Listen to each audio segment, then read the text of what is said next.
you're doing and listen. This is not a drill. What's the most resilient parasite? An idea. A single idea from the human mind can build cities.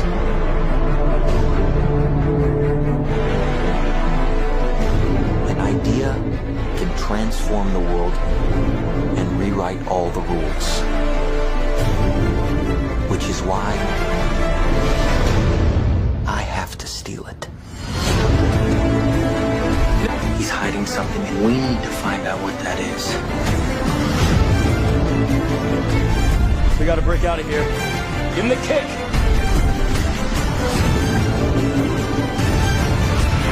This was not a part of the plan! Wake me up! Wake me up!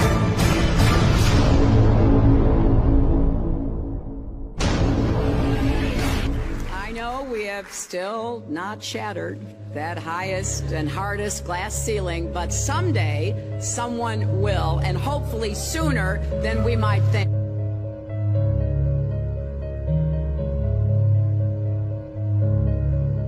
As the galaxies go whizzing by over the glass dome ceiling. Now tell me that doesn't work for you.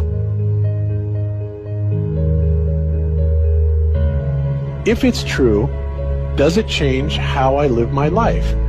This is something that is not an easy answer because of the magnitude of what we're talking about here. How it will change your life, first of all, when you understand it, is dramatic, to say the least. Will it change you from having to go to your job every day and the things that you typically do every day? No.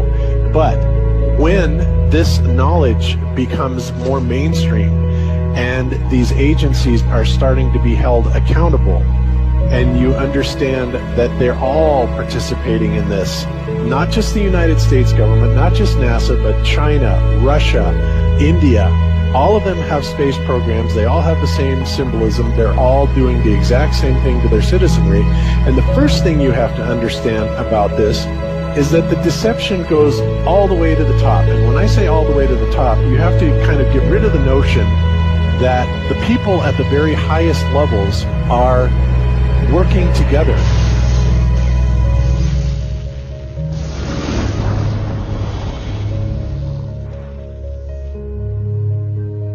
Why would they do this? Why are they trying to hide the fact that we are on an infinite plane or on a flat earth rather than a ball? Well, if you isolate people into the idea that they're on a blue marble that's in the middle of a universe that is really insignificant, and there's thousands or millions and billions of other worlds and possibly other civilizations, that makes most people think that we are insignificant and that we did actually come about as some sort of an accident.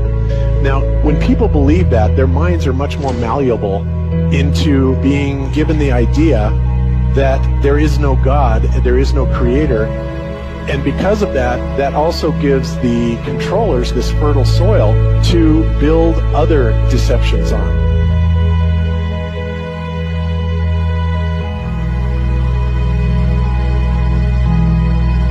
Why do you think that Truman has never come close to discovering the true nature of his world until now? We accept the reality of the world with which we're presented. It's as simple as that. It's about total control, mental, physical, spiritual, every way, shape, form possible. You have to remember how big of a conspiracy this is. This isn't talking about just the JFK thing, or isn't talking about just 9/11.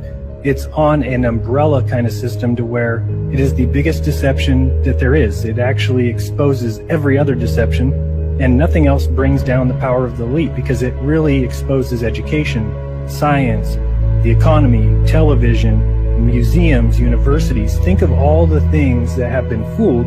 I feel worse for the people that are out there building satellites, the people that are out there actually working for these space agencies, the people out there teaching in schools as professors, because they would all come to the conclusion eventually, once this gets out, that they've all been contributing to the lie.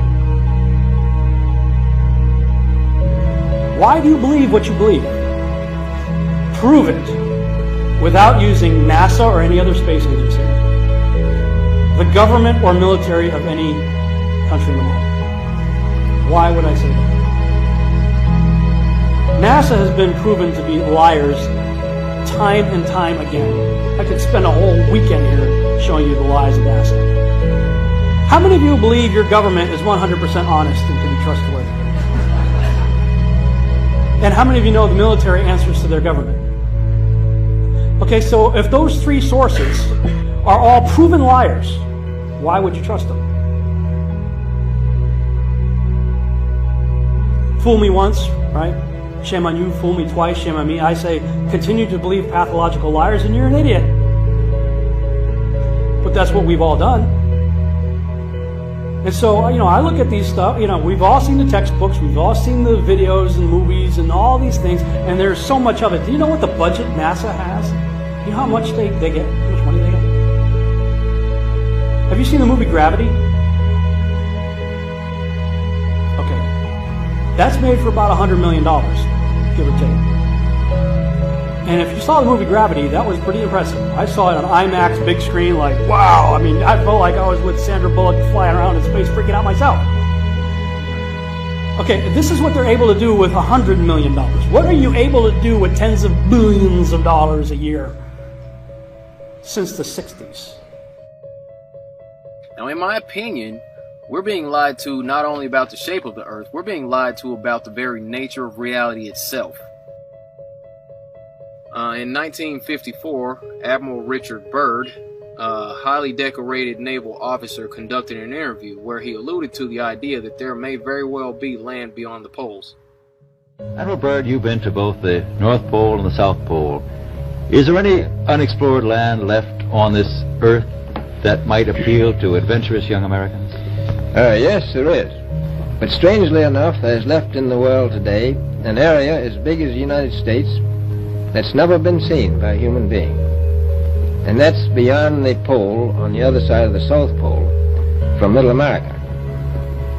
And I think it's quite astonishing that there should be an area as big as that unexplored. That's a tremendous So challenge. there's a lot of adventure left down at the bottom of the world. Admiral, do you hope to see that? We don't know. That's the big problem. We don't know where we are. Okay? That's what we're all trying to figure out here. But there is the Antarctic Treaty where, 53 or so nations have signed saying that no one's going to lay claim to Antarctica and that there are massive restrictions for travel there. You can't just get up and go to Antarctica on your own. You have to have a tour guide with you, and there are only certain entry points, and there are limits on where you can go search. Personally, I think the unconquered South face is the only one worth scaling. It's a 20,000-foot sheer wall of ice, but that's never stopped me before.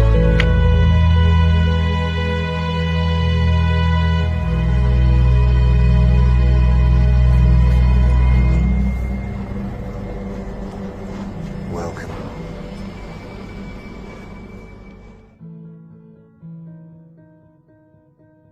No, I just want to stand on top of the wall and piss off the edge of the world.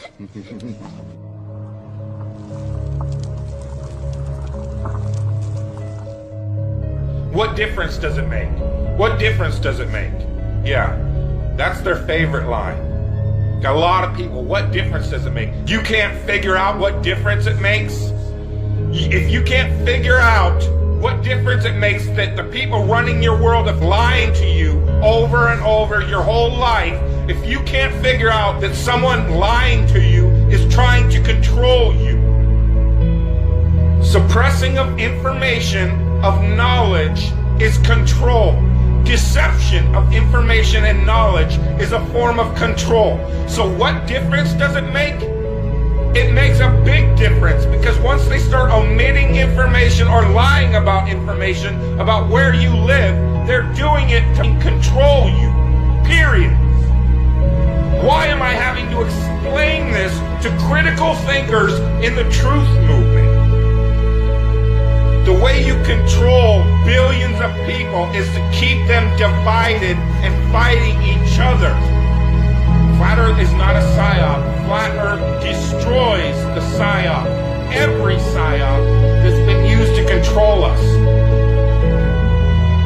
For as as long as they've known about it. So this system has been in power and control for hundreds of years, ever since they convinced the rest of the world that they didn't know where they live. It created this fantastical scenario to make people feel insignificant and to follow those that appear to know better.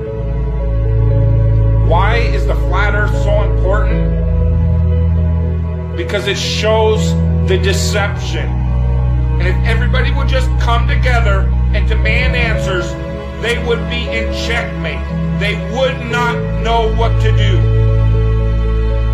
Train up a child in the way that he should go, and when he is old, he will not depart from it. I believe that's why we have so many who are indoctrinated to still believe and fight so hard for the heliocentric model. The reason being is because we've been taught the globe model since before we had the ability to think for ourselves. Think about that. Before you could think for yourself, before you could form rational thought, you've been taught that you live on a spinning ball, although your five senses tell you something totally different. Our senses tell us that the earth is flat and stationary, that the sun and moon and the stars rotate above us just as we see, that they make their annual cycles in such a way that we can calculate days, months, and years of the passage of time, just like in Scripture. The earth in itself works like a well-designed timepiece, and we all know that any timepiece that we can think of has a designer. What if the lie is to hide the existence of that designer? What if they're lying to us about this because they're hiding God?